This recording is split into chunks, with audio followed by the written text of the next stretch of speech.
Good morning, monsters, and welcome to Monsters on the Edge. I am your host, Barnaby, and we got a great show today. I have the one and only Matt Pruitt on the show here, and he's got a new book out, and we're going to be talking all about that in just a couple minutes here. So before we get to that, I have a new promo video I want to show you guys. If you're interested in myself and what I do out in the field with cryptids, anomalies, and the Paranormal Society, make sure that you guys head on over to our YouTube channel and check it out. And check this out.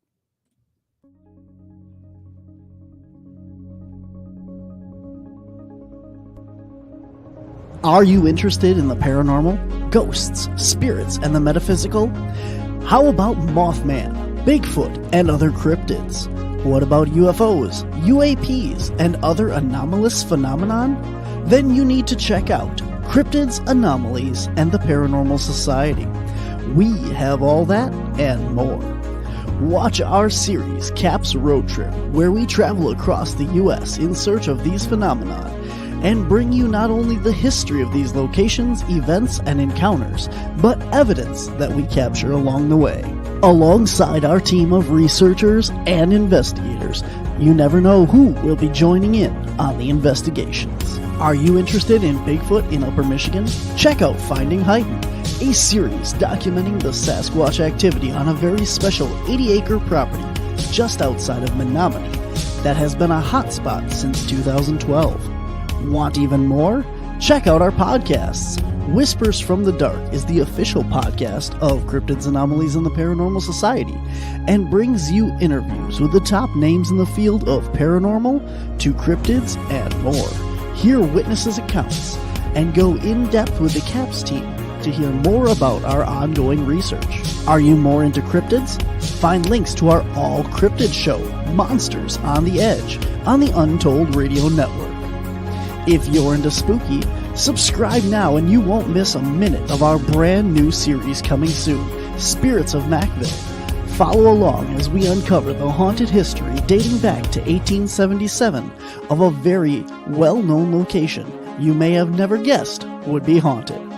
Head on over to YouTube and hit that subscribe button and you won't miss a minute.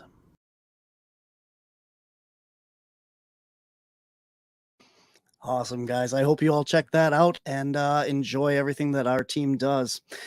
You can also find us on the Trail of Undiscovered Beasts. Season 1 is streaming now on Paraflix Paranormal Plus. It is a all paranormal and cryptid and weird streaming service, very similar to Netflix. If you use the promo code CAPS10, you can get 10% off your first 3 months. And as I said, Season 1 is all about Bigfoot in Wisconsin. Season 2 will be coming out this fall. While you're online, head on over to our website, wisconsincaps.com. There you can click on Shop Our Store and help support everything that we do here at Cryptids, Anomalies, and the Paranormal Society.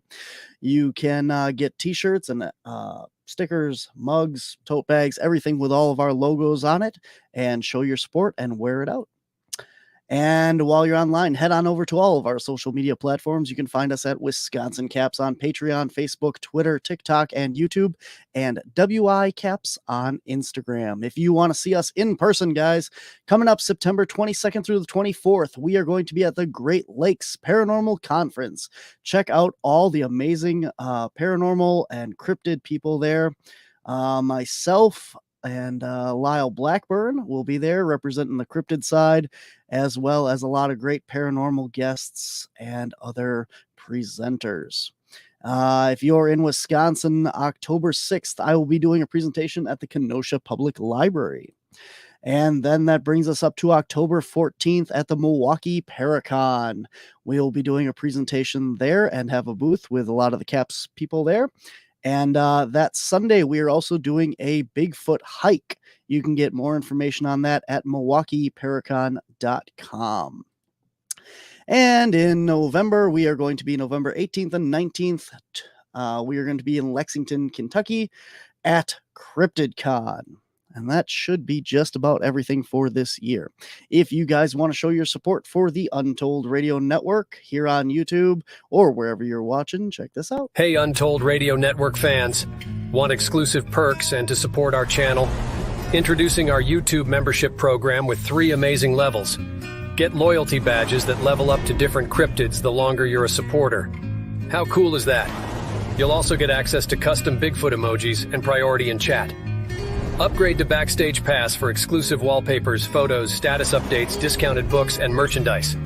Go all in with the producer level for everything mentioned plus member shoutouts. Ready for an enhanced experience? Join now, pick your membership level, and let's make this journey even more exciting together.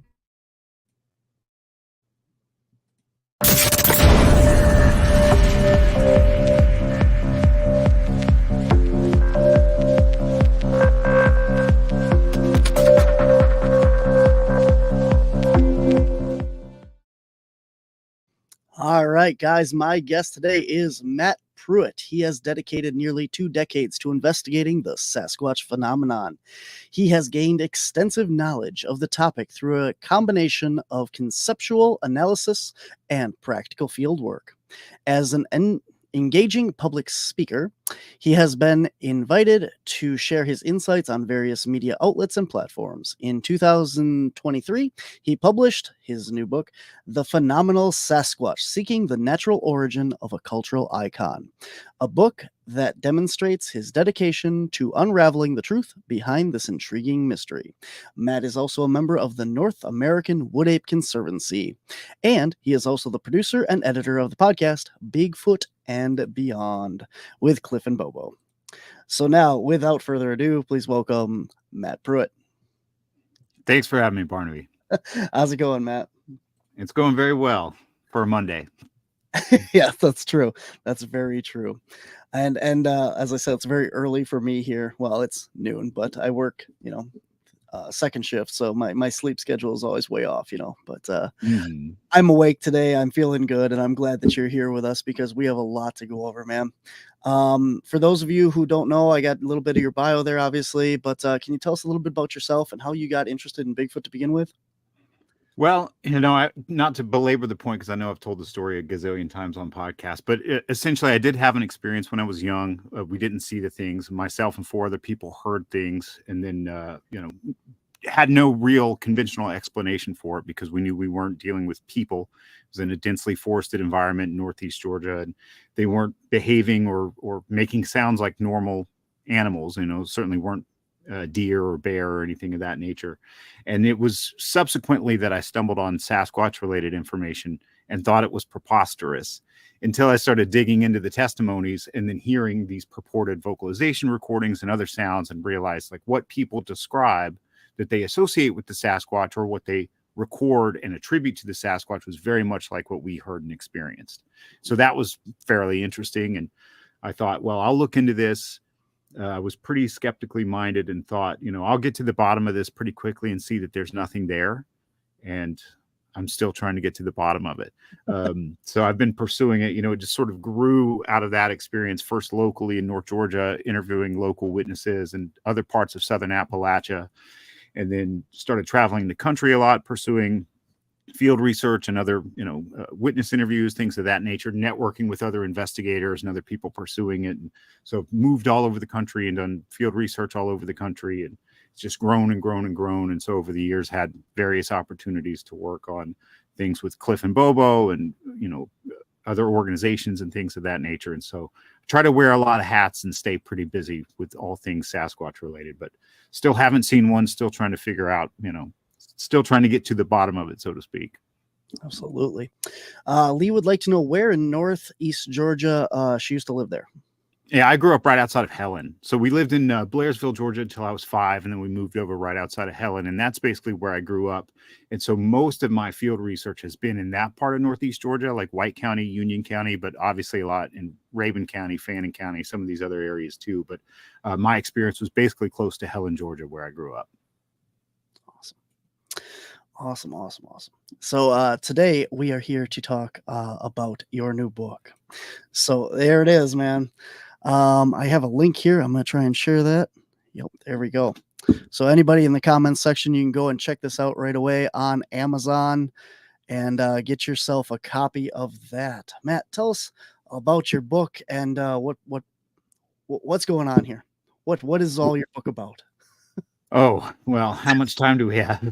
I really, I've been pursuing this for so long, and I'm an avid reader. I have a huge library of not only Sasquatch related materials, but material related to other mystery ape sort of phenomena around the world. And then, a lot of literature on biology, ecology, evolutionary biology, apes, and other, I would say, analogous animals, other analogous mammals. And so, living in the world of books, I was always interested in writing a book at some point. And then over the years, just doing so much public speaking and interfacing with people, you have very kind people in your life that say, you should write a book one day. And so it eventually all added up to the point that, okay, I should try to do this. And what I was aiming at doing was to create as comprehensive a work as possible, or that I'm capable of, let's say, that if someone were either brand new to the subject, they could read this one work and have a fairly thorough education about the history of the subject, but that would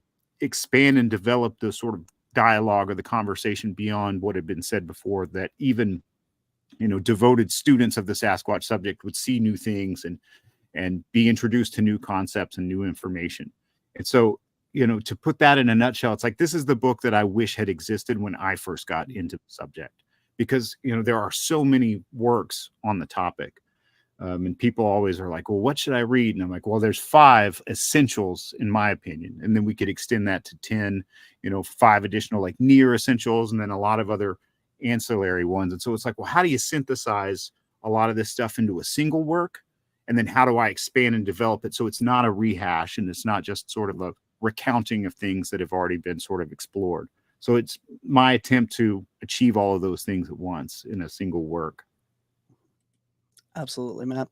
As I said, I actually did get a chance to read the whole book, and it is everything that it's claimed to be. It is an amazing work, amazing book for anybody that is just getting into this, and anybody that for your friends and family and colleagues and stuff that don't believe in the Sasquatch topic at all, that think it's all just legend or whatever. This book takes a amazing deep dive look into all of that, and you look at it from both points of view, whether it actually is a flesh and blood, or it's just something that people are thinking or manifesting, or from the psychological standpoint as well, and just describing, well, if it's this is why it has to be that, and this is how it has to work. And if it doesn't, well, then that's not right.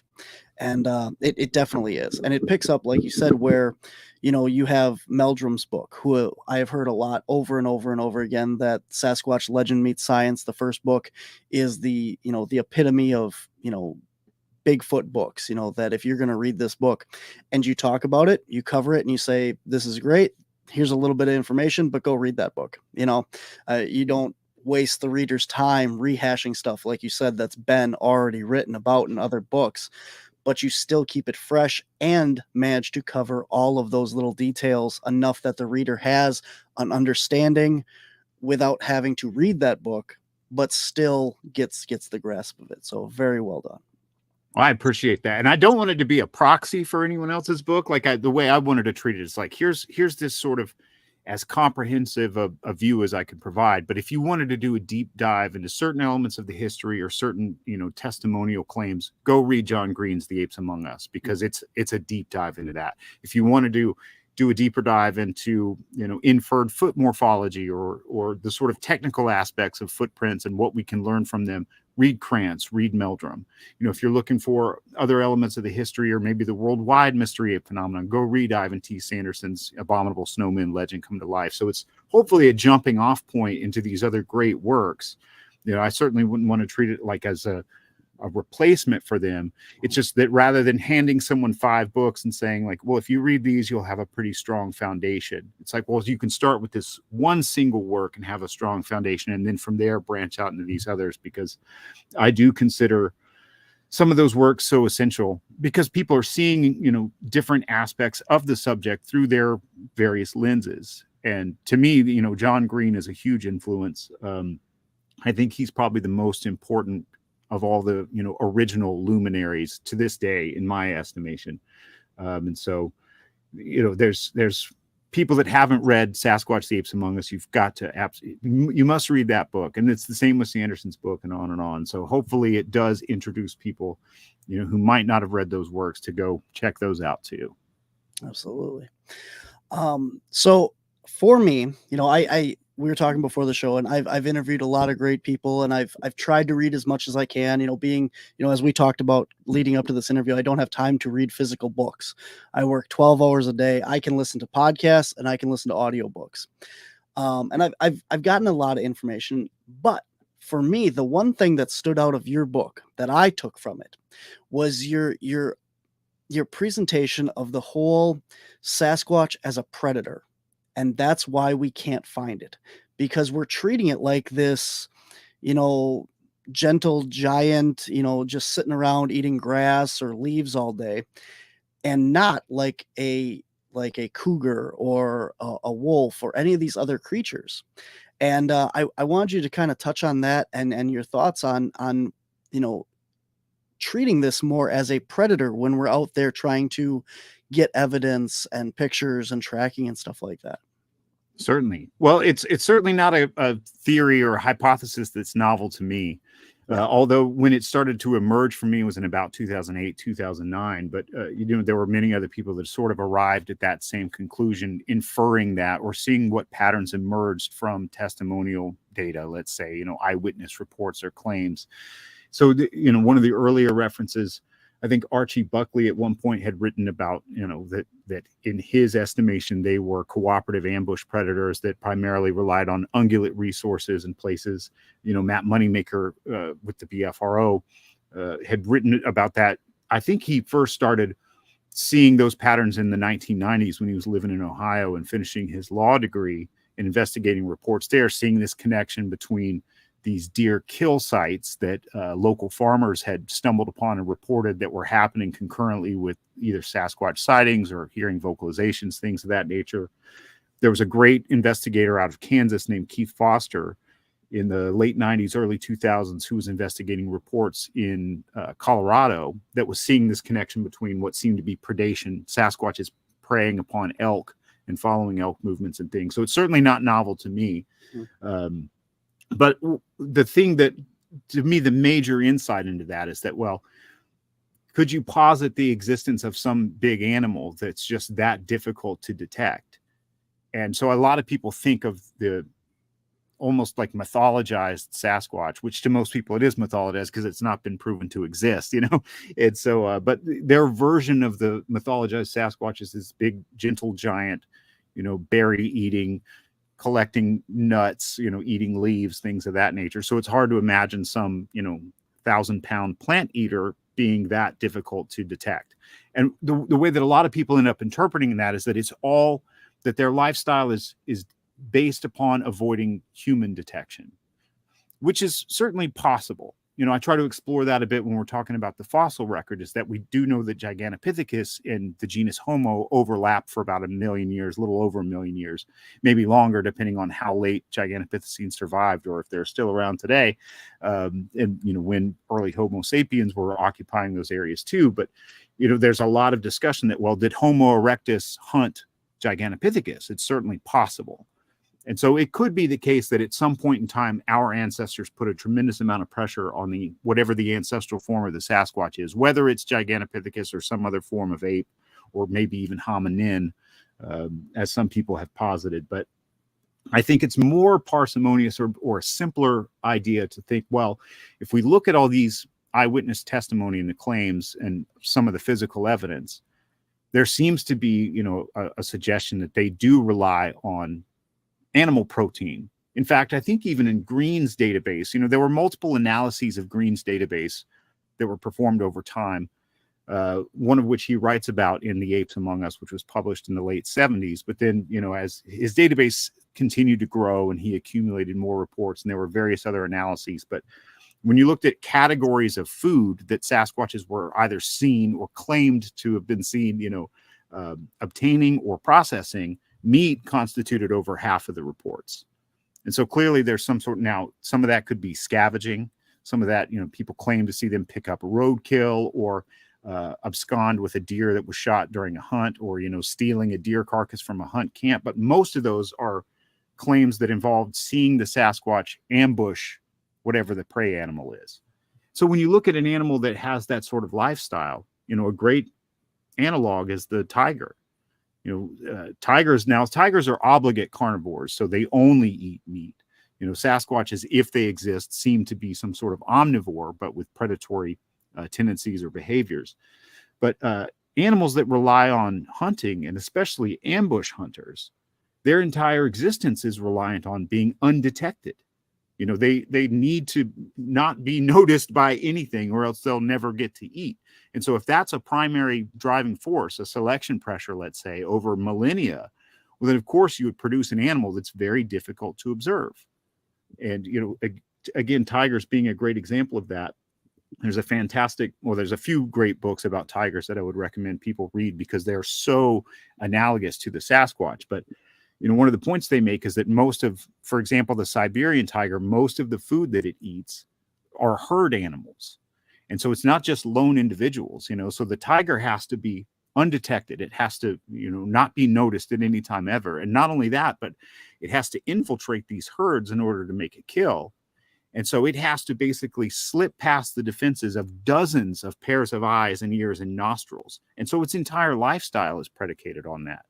So when you look at the Sasquatch and you see this animal that is so furtive and is capable of this stalking behavior, and is very difficult to observe, and is very active at night. I mean, I highly doubt there's that many nocturnal leaf eaters and, berry collectors and nut collectors. So you think, well, what pressures would produce an animal of this size with these behaviors, that exhibits these things in these certain contexts? And it seems like, well, not only predatory behaviors, but specifically ambush hunting behaviors, and especially the cooperative ones, because a lot of those involve two individuals that seem to be working together. And many people's experiences seem to be involving multiple individuals. People's claims of encountering Sasquatches, very often there's more than one, and they seem to be working in, cooperatively, in concert in some way. And so I think that as an explanatory model really makes the most sense of, like, why is it that an animal like this would be so difficult to predict and observe and pursue and document? And it's like, well, most ambush predators fall in that sort of category, Absolutely. And I may have misspoke there. I'm not, I've always considered them to be, the omnivores and the carnivores as well. But more so what interests me about your book was you're talking about how they hide. And you kind of touched on that as well, being that their whole life is based on being able to ambush and hide like that. And that's what more stuck out with me, not the fact that they were carnivores. But certainly, because if they were moving around, producing a lot of noise, and being very visually they'd never get protein, because everything would run away from them all the time. And again, there's many other animals with similar lifestyles that you could point to say, okay, well, that's a fairly useful analog. What lessons from this animal might apply to the Sasquatch? And you see those things emerge from the Sasquatch claims or reports, and to say, well, it begins to put it into a more useful context to understanding, like, this is why this is so difficult, and why most encounters are serendipitous or just seemingly random. We might say they're good luck, but most of the witnesses will tell you, like, it wasn't good luck, it was bad luck, because they're fairly frightening encounters. But to me, you don't have to invoke, the supernatural or the mystical or the paranormal to explain the elusiveness of the Sasquatch, nor do you have to invoke this idea that they're just trying to avoid human detection at all costs. It's like, well, they're probably trying to avoid all detection at all costs, because acquiring food is totally dependent on that, or at least to a large part. Even if that's whatever portion of their diet, let's say, again, if they exist, I'll try not to keep making that caveat, because obviously, you can't prove that the Sasquatch exists in a book or a podcast. We're still waiting on that ultimate proof. So I end up making that caveat a lot. But, if they exist, then who knows what portion of their diet is protein, animal meat, let's say. But it might be significantly important that it's the major driving force in what they are, physiologically and behaviorally.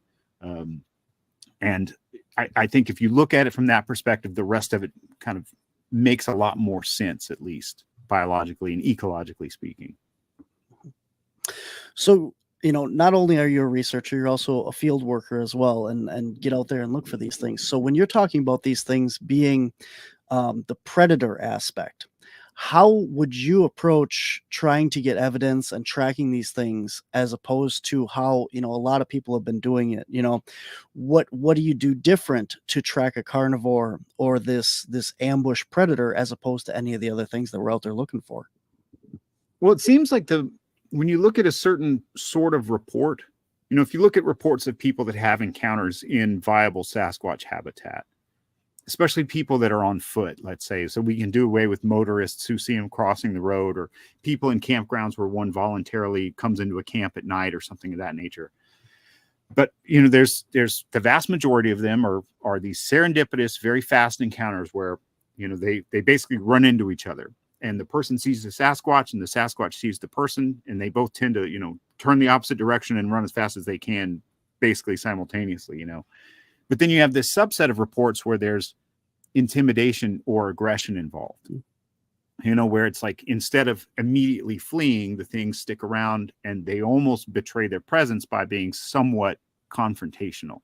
Now, you really dig into those, it's really not that confrontational, because they're still, according to the claimants, behind large obstructions like big trees or big boulders. And so they're making a big noise and thrashing stuff and banging things, but they're still doing it from behind the safety of cover, like they're big wimps, you know what I mean? But when you experience those things, it's pretty terrifying. It doesn't seem all that wimpy. And so you think, well, what is it about those situations that makes them willing to be confrontational with humans, sometimes multiple humans? Like, why is it that they didn't just exit in that situation, whereas they do in these other places? And very often you'll find, when you read into the sort of environmental context where those aggressive encounters occur, they match almost point for point the sort of environmental context where people claim to see them ambush prey, as if, perhaps, I think to me, what I would see in that is that, well, ambush hunting is a difficult endeavor, right? And so you would want to have every advantage that you could possibly muster. And so some of those things would be, okay, well, if the terrain creates some kind of a natural choke point or bottleneck where animals are funneled into a very specific place to move through, that's a great place to facilitate an ambush. Versus, if you were on some big flat plain, with sort of monotonous environment, well, what are they going to do? Chase down prey that could run anywhere and everywhere? No, you would probably want to lay in wait and hiding somewhere that that animals will come into, and they don't have anywhere to go, and you could just easily grab them.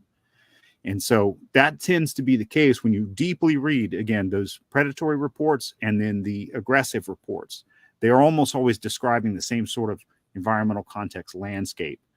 And it seems to me that maybe they figured out that, like, oh, well, if humans are here, our prey won't come around because there's this disruptive thing, these loud, noisy, smelly, bright people, flashlights at night, whatever the case may be. And so we can't afford to leave to go over to the next valley.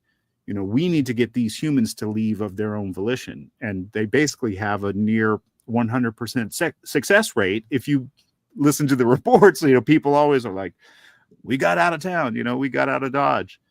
And so those would be the kind of places that I would target. Is, you're looking at topographical maps and aerial photos, satellite imagery, whatever the case may be, and you're trying to find the places, okay, well, what in the environment constitutes a natural choke point or bottleneck, and start there. And so you want to scout those places during the day. And if there's no deer sign, there's no deer tracks, there's no deer scat, doesn't look like deer have been browsing, well, this probably isn't the best place. So you want to find that sort of confluence of, where are the concentration of prey animals like deer, or in other parts of the country, it might be wild hogs, elk up in the Northwest or the Intermountain West, etc.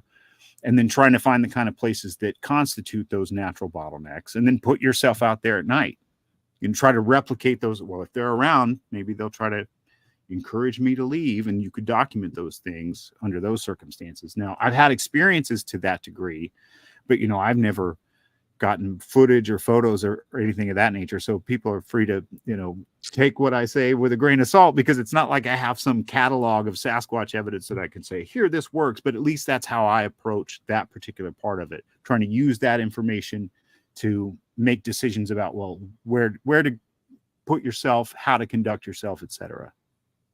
Absolutely. That's a very good point. Awesome. We need to take a really quick station break here, 30 seconds, and we will be right back. If you guys have any questions for Matt Pruitt, get them in the comments section and put them in all caps so I can tell that they're questions and get to them, and we'll cover them in just a couple seconds here. Show your support for the Untold Radio Network family of shows and join in on the conversation by using super stickers and super chats on YouTube. Got a question you want answered? Ask it live via a super chat and get real-time responses from our show's knowledgeable hosts and guests. Help keep the Untold Radio Network shows running strong. We need your support. Send your super chats and stickers now. Guys, we are here live talking with Matt Pruitt, author of The Phenomenal Sasquatch, Seeking the Natural Origin of a Cultural Icon. It's a great book. I have read it myself, and it covers a lot of different aspects of the phenomenon of Sasquatch, from Native Americans to ancient beings and more. Kind of off topic, but we got a question here. Matt, say a person is brand new to going out looking. What would you say is a must take in the field for equipment? Also, I'm planning on hitting the area you recommended me to go to in North Carolina. Thanks. Yeah, Jay's very cool. Very grateful for Jay. Sent along some excellent feedback for the book, so appreciate that so very much. You know, I probably will get grief for saying this, but I've said it many times, because every question has its sort of like limitations and boundaries, otherwise we could create a laundry list of like, well, what's necessary gear? Well, there's a lot of necessary gear, but it came up recently among friends the other day of like, what one piece of gear do you have to have? And I would say the smartphone, because it's a, 4K 60 frames per second video camera. It's a high resolution still photo camera. It's a GPS. I have multiple mapping apps. I take field notes in it. The microphone is pretty good, so I get great field audio recordings with it. It does a number of things. So I don't think you could beat that device. Now, obviously, you still want to have hard copies of maps, and you want to have a compass, and you want to have backups of all these things. But, if you're pursuing the Sasquatch and you're trying to document something, I think nothing will ever beat visual evidence, in my opinion. People respond to that so much more strongly. And look how long the Patterson film has captivated people, and that people are still looking into it versus, footprints, documented casts or things of that nature. So I would say like a DSLR camera or something of that nature, because you might have an encounter and get to document it, or you might find sign and document it that way, take photographs of tracks or something of that nature. But you really can't beat the smartphone for, all the applications and the uses it has. And so if I could only ever take one piece of gear out, that would be it. Because again, I put all my field notes in it. I have various different mapping apps, and, in airplane mode, your GPS still works. So even if you have no cell signal whatsoever and you're in airplane mode, you can still watch your progress in real time and drop pins wherever you're finding interesting things and sort of synthesize all that later. And then, not only do I take field notes, but I'm always taking photos and videos, and those are timestamped, so I can sort of reconstruct my day in the field based on the timestamps of photos and things of that nature. But that's probably a long-winded question, but it really depends on what you're aiming at too. I mean, if you're an audio-oriented person, then get a great field recorder, and that has its advantages. And a lot of people are interested in visuals, and so a camera has its great advantages. So it really depends on like, what is it that you're trying to accomplish? But the smartphone can kind of do it all for a lot of reasons. Absolutely. If I could add my 2 cents to that as well, I have an AGM Glory Pro phone, and this actually has built-in thermal imager and night vision, so I can shoot with IR light on this in pitch black wherever I go out in the woods. Built-in thermal imager, and then again the photo, the audio, everything else that you're talking about. So I highly recommend this. This is my daily phone. It also has a huge flashlight on the front of it, so if you get lost at night, you got a light. AGM Glory Pro. I'm not sponsored by it or anything, but it's my phone. So very cool. Definitely a great piece of equipment to have with us. I like this comment. Also, thanks, Jay, for being a Super Chats member of the Untold Radio Network. Did Matt just call Bigfoot a wimp? That has to be a first. I do agree, though, all bluster. Well, it is funny. I mean, because I've experienced those things myself, and they're very unnerving, but they really almost never escalate past that. Now, whatever's causing it, let's say, but I'm convinced that there is a biological reality to the Sasquatch phenomenon, and I've had experiences that were consistent with that. So I've heard these intimidation displays, and they're very loud and powerful. But oftentimes, if you sit through it and sort of power through it, and especially the way you conduct yourself, it can turn a little bit more what I would interpret as almost playful. As if they're so accustomed to, people fleeing, and when they don't, but the people are still not being threatening. But it is kind of funny because it's not like they're stepping out into the open and exposing themselves to risk and, beating their chest like some horror film. They're always behind these things. And one of my favorite stories, Bobo has always been an absolute wild man and very kind of a fearless individual. And if you've ever seen the old show Mysterious Encounters that Doug Hychek produced for OLN back in the day, Bobo's in a lot of those episodes, and his approach was always really aggressive. He'd do these really aggressive calls and beat his chest and roar and stuff. And before I ever met Bobo, I wondered like, oh, is that just a character on the show? Is he kind of putting on a show for the camera? And then a good friend of mine from Washington, a guy named Cliff and Bobo, had told me, he's like, no, man, that guy's for real. He said they were on an expedition on the Olympic Peninsula, and there were a few of them. I forget how many people, just a small handful of people. And there was this semi-aggressive, like intimidating encounter like that. And these guys were all shaking and very scared. And Bobo, I ain't scared, And so he got up and he rushed towards the sound at the tree line, roaring and beating his chest.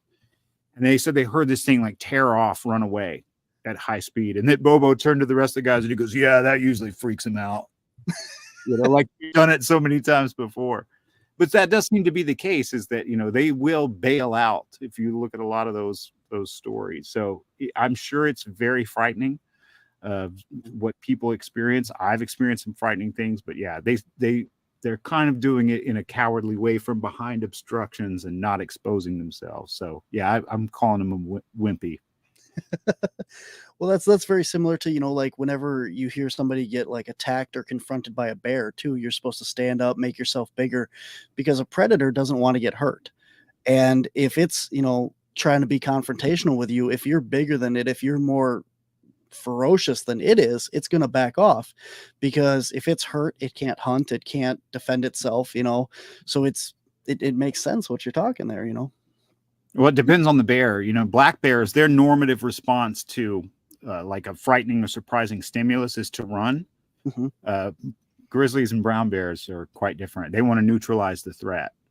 Mm-hmm. And so that's why, if you encounter a black bear, the vast majority of the time it will bolt. It will run away just from the first contact. Whereas, that's why they say with, brown bears and grizzly bears, essentially, that very often the best strategy is to play dead, because then you act like once the threat has been neutralized, they don't need to continue the attack. Now, again, I'm not trying to offer survival advice, so I encourage all you to read quite a bit about bear behavior and the distribution of bears across North America and bear attack literature.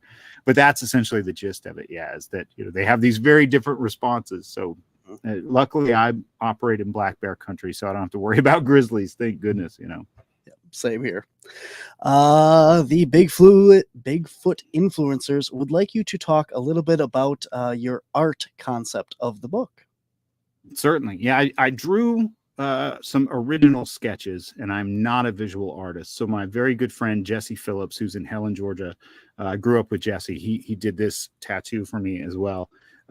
Brought the art to life. And so I'd been toying with different sort of cover concepts for a while, all sort of in the same vein. And then last year, that one sort of emerged for me, because that sort of sums it up in a nutshell, is that, we spend so much time looking at the representation of the phenomenon. That's what most people are studying, because we can't bottle the Sasquatch phenomenon and, put it under a microscope or hand it out to people to study. And so people's descriptions of their experiences, their claims, that's a representation of their encounter. Artistic representations are obviously attempts to sort of visualize what it is that people are seeing, either realistically or through some sort of cultural lens in this particular case. And so the question is like, well, what does this cultural representation come from? Does it have natural origins? And so, I'm a huge fan of Carl Jung, a great admirer of his. And so the archetypal tree of life is a, very powerful imagistic motif.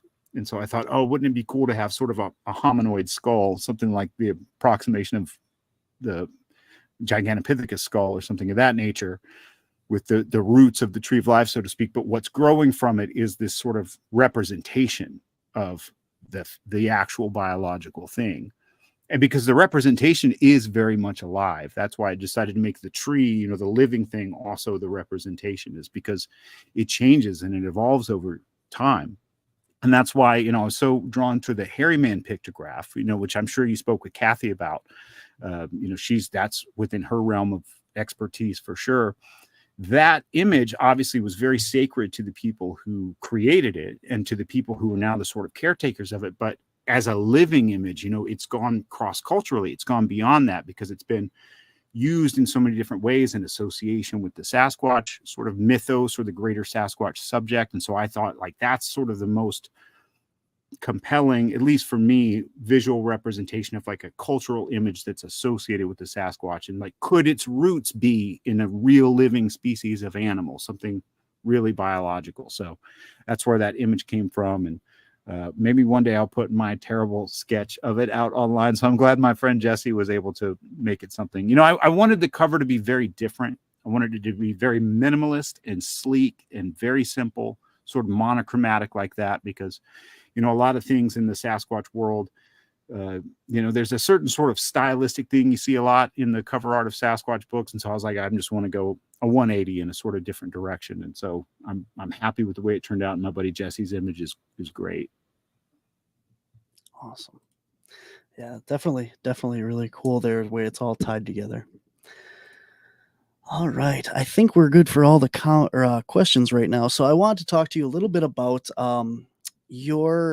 in the book, you talk about how a lot of people associate these paranormal side with the Sasquatch, the ability to cloak or, possibly interdimensional, and the other things that, we hear that Bigfoot can do, the orbs of light or etc. And you make some really interesting comparisons with other animals that are in the native lore around the world. Their mythos and their lore of these creatures, like the tiger. So can you talk a little bit about how, the tiger itself has this, supernatural abilities associated with it as well, and comparing that with Bigfoot? Oh, certainly. Yeah, I would say one of the bigger challenges was putting that into a single chapter, even though it gets called back to a couple of times, because for a while there, I thought I was going to write an entire book about that element of the subject. And I thought, no, I'll have this be a component of a larger project. But yeah, there's so much to go into there. But yeah, essentially, I guess to begin with looking into that, I mean, it's always been the case that people have associated certain sort of supernatural attributions with the Sasquatch, or they've seen it through a sort of metaphysical or mystical lens, and magical thinking, let's say. And so it's really easy for people, either on the skeptical side, to make any sort of contact with any of those supernatural ideas or magical thinking, and then reject the entire phenomenon as such. And it's also, I've seen it a lot on sort of our side of the fence, let's say the proponent side. And I was guilty of it too for many years, of really utterly rejecting and pushing back against any of those sorts of interpretations, because obviously my position is that it's a perfectly normal biological animal. And I felt like any association with the supernatural was just purely damaging and sort of just wishful thinking. And then I got older and less cynical and started to realize, well, actually magical thinking, this sort of mystical lens that we see the world through, is the normative way of human thinking, which is why you can see these recurrent sort of motifs or elements of belief or certain supernatural attributes associated with natural phenomena, including animals, cross-culturally the world over as far back in time as we can look, which would tell you like that's the normal way of perceiving the world. Because this endeavor, the scientific endeavor is fairly new. It's only a few centuries old, and it's not the normative process. And, people have written to me and either asked deeper questions, or one individual pushed back and said, oh, no, it is natural to think scientifically. And I even say in the book, like, no, it's not, because we develop science. It's a process. It's a method. Now, if we thought that way naturally, we wouldn't need the method, right? That would be the way we see the world. But we developed a method in order to strip away the subjective to get to the objective reality, to arrive at an understanding of the natural world.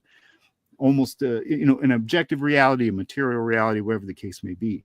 But you can't do away with this part of us that is mystical leaning. I mean, it's normative. And so you can see that time and time again in the Sasquatch literature, going back as far as when people really started to pursue the Sasquatch in the late 50s. But even if you look into older reports, like when non-natives first made contact with indigenous peoples of North America, and they're sort of collecting their beliefs, let's say, about the natural world, which belief, I think, is sometimes used in the wrong connotations in these systems, because, it's traditional ecological knowledge. And these, belief systems are really these databases of accrued, they're observations, but they're experiences as well. Science is basically rigorous experimentation and the observations of the results of such experiments, etc. Whereas most of what we live in, we are observing, but we're also experiencing. We're not objects, we're subjects. And so we live in this sort of subjective world. So when you read a lot of the non-native interpretations of native oral traditions or beliefs, let's say, they'll record certain information about landscapes or known animals as indicative of reality. But when it comes to these other forms of creatures, let's say, they're like, oh, it's superstition. They write it off. Oh, they believe in a hair-covered race of giants. Bear with me if I trouble you with some of their superstitions. And so it's this very dismissive thing, usually because it is associated with some sort of supernatural attribute. Now, we should be looking at this to say, like, well, what is it that you would experience in these encounters, if such animals exist, that would lead you to a supernatural interpretation? And so again, to look at an analogous animal like the tiger, well, they share these things in common. They're both fairly large. They're both very difficult to pursue or to detect or to observe. They're both pretty frightening, because tigers obviously are predatory and they prey on humans oftentimes. Sasquatches might not be preying on humans to that degree, but they're no less frightening. And so you could look at these animals that have those shared characteristics, again, tigers, bears, and I even pull examples from gorillas to say, well, what sort of supernatural attributes do they share cross-culturally among the indigenous populations that write or describe them? And then you collect that sort of list of things, these supernatural powers or abilities, and you see that it matches almost point for point with the Sasquatch. And so what I'm trying to accomplish with that is to say, well, if the Sasquatch exists, you should expect that people develop supernatural beliefs about them. Not only that, but based on the kind of category of animal that they are, here are the specific ones you should expect them to accumulate. And lo and behold, that's exactly what you see. And so it's a way to say to skeptics, like, we can't dismiss this solely because people see it through this particular lens. Otherwise, we'd have to dismiss very well-known animals, the tiger, the gorilla, the bear, based on the same things. But dually to say that, okay, well, people still hold these ideas today. Now they update the nomenclature, the language changes. So in the past, we might say that, an animal is believed to be the sort of mediator between two worlds. Very often the physical realm or the spiritual realm, or the world of humans and the world of animals. Some things seem to straddle that, border, so to speak. But today we might call it interdimensional. It's a very old idea, even though it's a newer term. And you see these things on and on, whether it's ambush predators. Again, they do appear to like materialize out of nothing and vanish back into thin air because their lifestyle is dependent on like not being seen during ingress or egress. And so, of course, they were described that way in, pre-experimental times, that they could disappear or, vanish into the spirit realm. And then now we might say cloaking. So it's an updated version of the same archetypal idea, so to speak. And so to say to people that hold those ideas now, well, we can understand what it is about the experience that gives rise to that interpretation, but we have to differentiate that experience doesn't have a one-to-one relationship with objective reality. And so we no longer think that tigers have all these supernatural powers. We don't think that bears have these supernatural powers. So if the Sasquatch exists, we probably shouldn't expect that it actually has literally these powers, and that we shouldn't treat it like the last holdout of metaphysical abilities in the animal kingdom, so to speak. So I'm trying to sort of accomplish two things by laying all that out. And I know I've been rambling for a few minutes. I still haven't scratched the surface of that. So hopefully people will read that section. I do have on my YouTube channel as well, I gave a presentation at the Ohio conference in 2021 about this specific element of the subject. So they can watch that entire lecture there as well. What's your YouTube channel? Oh, it's youtube.com/Matt Pruitt online. It's the same as my like website and online handles and those sorts of things. Awesome. Guys, we are coming up on the end of this hour. So if you have any more questions for Matt, please get them in the comments as we go here. Speaking of the tigers and the bears and stuff that you talked about, like in your book, like you said, you just scratched the surface of this in this interview here for, the last 5 minutes. But, all of these animals in native culture, the wolf, the coyote, the spider, all have legends, lore, and supernatural abilities in these cultures.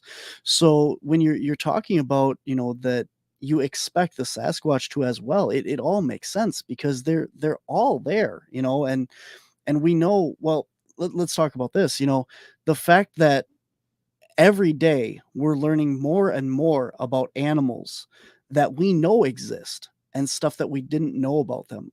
I do a presentation on cryptozoology and I talk about the platypus because there's so much weird stuff and we know this animal exists and we're still learning more about it, about the bioluminescence of the black light and the skin and the hair and stuff like that. And it's just a matter of, science only goes into research what they're being paid to research. So if you don't have a grant, if nobody's looking for these different things, we're not finding them until somebody finally puts that aspect under a microscope. So all these animals, I'm not saying that they can cloak or, do these mythical things, but there's probably a lot more to animals that we do know that we don't know about those animals, if that makes sense. Oh, certainly. But again, so much of it is experiential in the way that, we experience. Again, I know we're coming on the end of the hour there, but for example, if you have an animal that has a very large home range and is very rare and is very mobile within that home range, then you having an on-demand encounter or observation is extremely difficult. And so, for some of your audience might have heard me make this analogy already, or this comparison, but the Siberian tiger male has a home range of about 1,500 square kilometers and it's always on the move. So even if you knew which 1,500 square kilometers, like it's in here somewhere, you might spend a decade in there and never see it. You're just not in the right place at the right time. So most encounters are serendipitous. They're random. You just happen to be in the right place at the right time. And the Sasquatch is no different. And so because of that juxtaposition, you could imagine that, well, most of the sightings and encounters that people had were random occurrences. And so if they went back to their group or society and said, hey, I just saw this thing, come with me, let me show it to you. It could be many miles away by that point. And all the attempts to subsequently find it are just as fruitless. But other people in your society or generationally, let's say, might have had other serendipitous encounters. So the way that you experience that would be that you can't see them when you're looking for them. They know when you're looking for them. They avoid you because they can read your thoughts or they understand your intentions. And that's a very old idea that people had about all these animals, about tigers, bears, and the Sasquatch. And I still hear it said today, people, oh, you don't find them, they find you. I mean, how many times have we heard that? And it's because that's the way that you experience such things. And so there is, this legitimate experiential or phenomenological element behind that, but that doesn't mean that the things are actually telepathic and can read your thoughts and understand your intentions. Most of the time it would mean like you're just in the wrong place at the right time. And in a dense forested environment, if you only have, like in area X where we go, if you're lucky, most places you might get like 30 yards line of sight. If it's not within that line of sight, and if it's not making sound, because you can hear something at a greater distance, but if you're trying to see something, if it's not within 30 yards, or let's say 90 yards, just to be even more generous, it might as well be on another planet. Because if you're half a mile from it, it might as well be on the moon. If you're a quarter of a mile, because you're not going to see it in that dense forested environment. And so it doesn't matter how close we actually are, like you have to have this visual contact. So yeah, it does feel like most of the time you can't find them when you're looking for them. Doesn't mean they're aware that they're being looked for or anything of that nature. And so much of what we see, again, we're looking at the representation of the Sasquatch. We're not looking at the Sasquatch yet. And so that representation is built up out of people's brief sightings and their experiences and then their interpretations. And so we have to kind of separate like the subjective from the objective as much as we can, but still respecting the fact that, like, of course, people see things in this sort of mystical way because that's what humans are. That's how we think. As you said, with your dense woods and stuff like that and your forests, even with thermal and technology, there's only so far in that can go before it's completely blocked off as well. I mean, thermal can see anything heat in these woods, but from experience myself, I was across the river for one of these creatures and flashlights, nothing could see this thing, and you could see it on thermal. But I mean, you're still limited by today's technology. Even, for the people that are saying, well, why aren't there better evidence with all this technology, the new equipment and stuff? I mean, it's still dense. I mean, for anybody who hasn't been out there, sometimes you get in the woods and 5 feet is a long way out there. Certainly. I had another point I was going to make. For the people that say, like you were saying, that these things are ambush predators and appear out of nowhere and know when you're in the woods, put yourself in your own shoes, in your own house, your own apartment. Okay. If somebody came in your house and let's say you're in another room, all the sounds that your house makes, every creaky floorboard in your house. So when someone enters your home, you're going to hear them. You're going to know that they're there before you can see them, before you can, even know what's going on. That there's someone in your house. And that's the same thing with these creatures, that they're in the woods. They know every sound out there even better than we do. For even the experienced hunters that spend years and years out in the woods hunting and exploring and stuff, you still don't live out there. And these creatures do. So they're going to be a million times better at, knowing where you are the second you step out of your car. They're going to have that good hearing for being a predator and eyesight and all that stuff. That's not supernatural. That's not psychological. That's just knowing their environment. So. Oh, certainly. Well, again, to stick with that analogy, I mean, that's if we were lucky enough to find a core area, because your home is like your core area. You have your home range, which is everywhere you have to travel to accumulate the resources that you need to survive.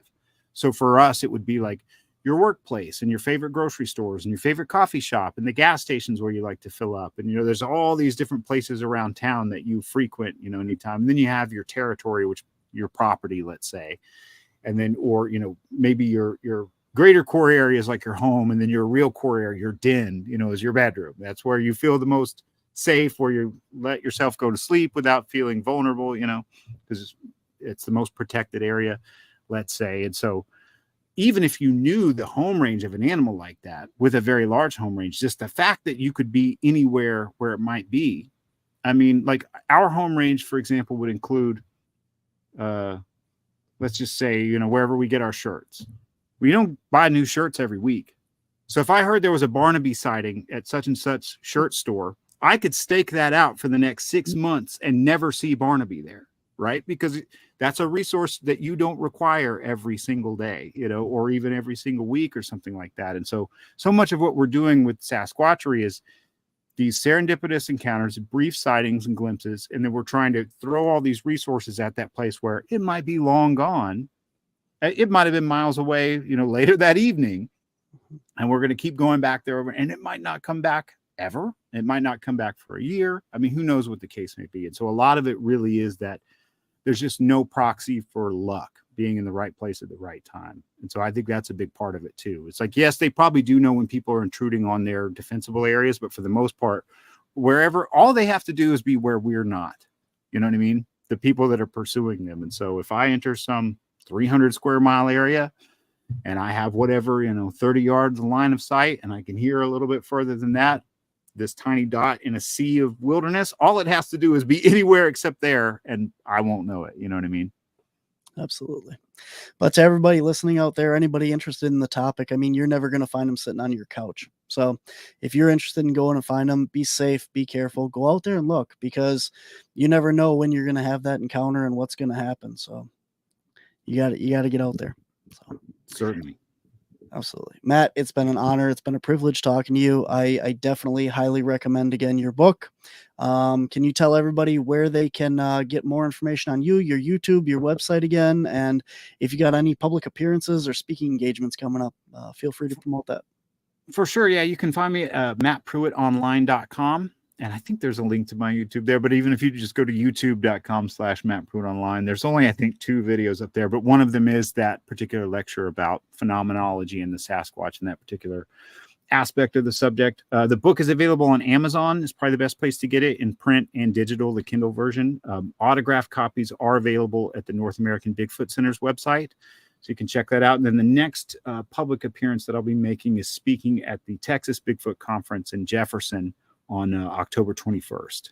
And then I'll be at CryptidCon in Lexington too. I saw that you'll be there. So it'll be great to meet in person for sure. Definitely. Looking forward to that.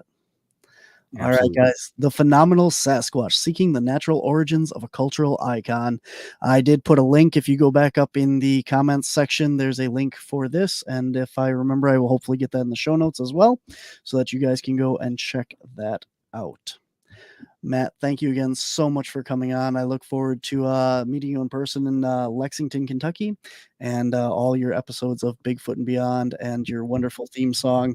Love it. Gotta tell you again. So, well, thanks so much for having me. It was a blast talking to you. I really appreciate it. Definitely. Thank you very much, Matt. Thank you. All right, guys. Thank you so much for watching this week's episode of Monsters on the Edge. I am your host, Barnaby, and coming up next week, it will not be live. I am going to be out on expedition, out in the woods, looking for the elusive creature that we have been talking about for the last hour. So I won't be here, but there still will be an episode. That's right. I have a pre-recorded episode for you guys next week, right here, same time, same place. We will be talking with Kathy Strain. She'll be talking about Native Americans, history, legends, and lore of the Sasquatch creature, and her work with that, as well as a little bit about the North American Wood Ape Conservancy. I know this because I've already talked to her. So there you go. And I will be back then the week after that live with all kinds of cool stuff for you then. But next week, Kathy Strain. So make sure you tune in. And until then, guys, I'll see you on the edge.